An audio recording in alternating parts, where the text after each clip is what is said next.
Hi guys, welcome back to the channel. Today we'll be break down one of the most important Supreme Court decisions sa Pilipinas. Chavez v. Gonzales, decided on February 15, 2008. Kung isa kang estudyante na nag-aaral sa law, media ethics o government transparency, super relevant nito. This case talks about first freedom, right to information, NRA 4200 or the anti-wiretapping law. In this video, sasagutin natin ang lahat ng required question. So we have 5 questions. First is what is the case all about? And the second one is the facts of the case. And the third one is the issues.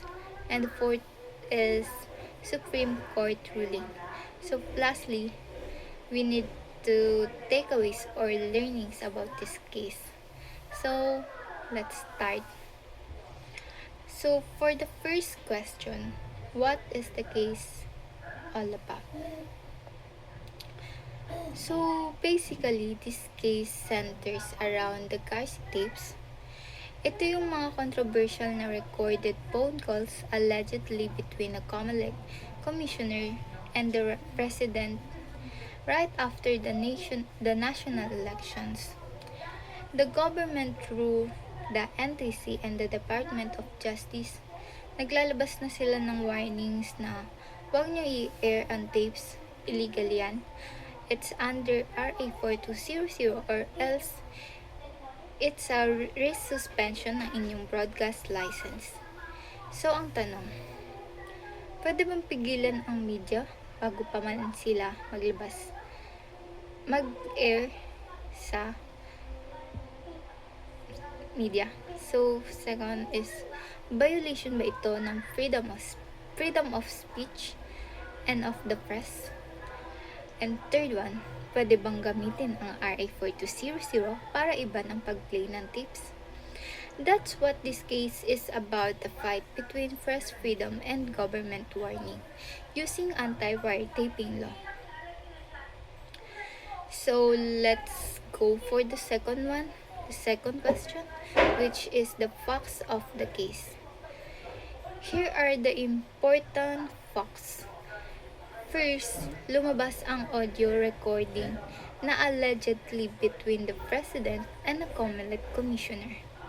Second, these were believed to be wiretaped conversations, meaning baka illegal ang pagkakakuha.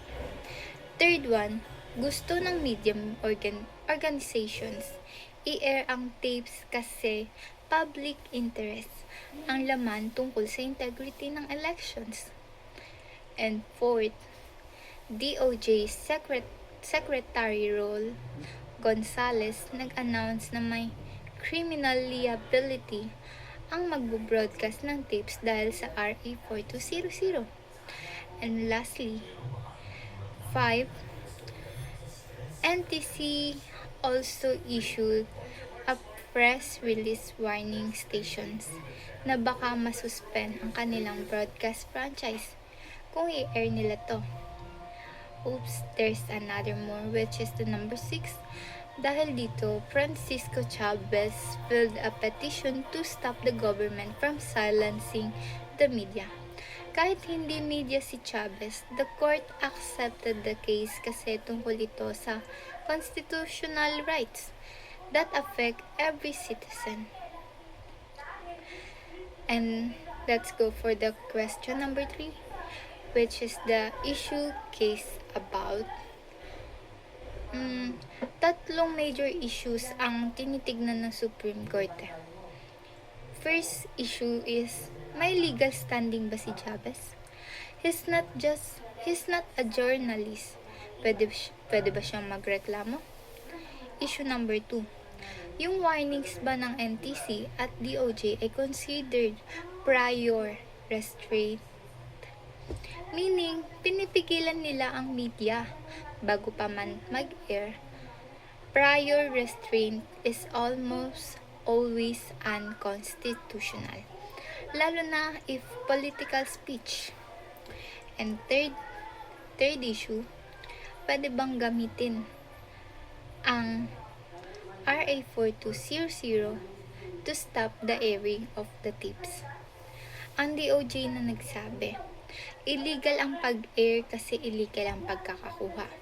Pero ang tanong, even if the tape might be illegal, pwede bang i-censor agad-agad ang media? Ito ang major legal battles sa case na ito. So, for the fourth question, which is the Supreme Court ruling. The Supreme Court ruled in favor of Chavez and declared the government warnings unconstitutional. Here are the highlights of this case. First, Chavez has standing. Hindi kailangan maging journalist sa media kapag fundamental rights like freedom of speech ang involved. Any citizen may sue. Second, the DOJ and NTC warnings were a form of prior restraint. So this violated a freedom of the press, freedom of speech, and also right to information. Sabi nga sa court, political speech is at the core of the Constitution. Government cannot silence a media just because the content is sensitive. Third, RA 4200 does not just justify a censorship. Even if the tapes were obtained illegally, the government cannot stop their broadcast in advance. Ang remedy dapat is after the fact, not a prior suppression. Fourth, only courts, not administrative agencies like NTC, can impose content-based restriction. So, hindi pwedeng NTC lang ang mag-uutos ng censorship. So, conclusion for this video, the government's warning were void. The media cannot be prevented from airing the tapes. So for our takeaways in this video, my takeaways and learnings in this case is, here are the major lessons from Chavez v. Gonzalez. First is the freedom of the press is a prepared constitutional right, lalo na pag ang topic ay elections, corruption, or public accountability. Second is the prior restraint is almost always unconstitutional. Even a warning from the government creates a chilling effect on media. And for the third is the RA 4200 is not a weapon for censorship. Oo, bawal ang illegal wiretapping.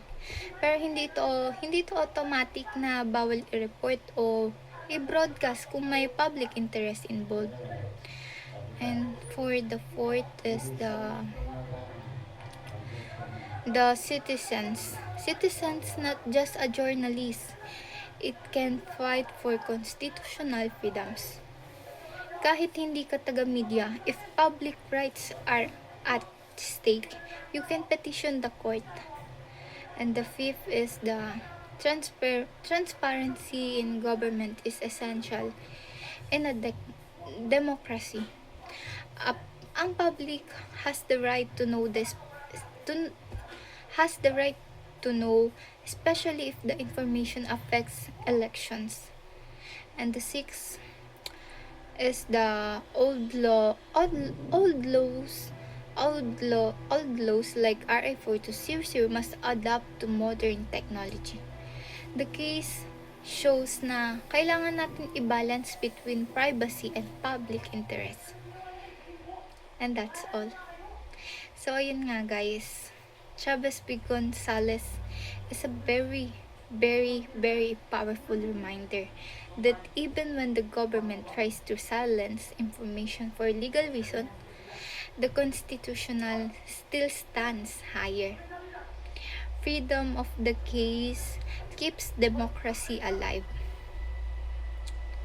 So, if you want more case digest or legal breakdowns like this, don't forget to like, subscribe, and comment kung anong case ang gusto nyong i-explain ko. Next. Thank you po. Thanks for watching everyone. Goodbye!